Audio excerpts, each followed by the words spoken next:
Hey friends, if you encounter this issue where the cumulative update is not installing or fails to install on your system, then please watch this video. Now obviously we will proceed with the general solutions for updating Windows, but before anything else, open the file explorer and check this PC. Is there sufficient space in the C drive? If not, then straight away do this thing. Search for disk cleanup in the Windows search bar and open disk cleanup. Click on OK. Check all of these boxes here.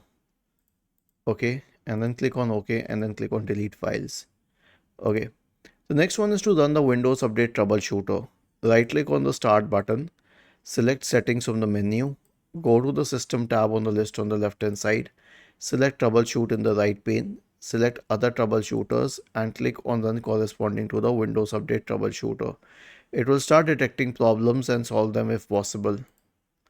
The last solution is to reset Windows Update components. So we have a script here. Simply copy that script, search for command prompt in the Windows search bar, click on run as administrator, paste the script here and hit enter. This will stop the services associated with Windows updates.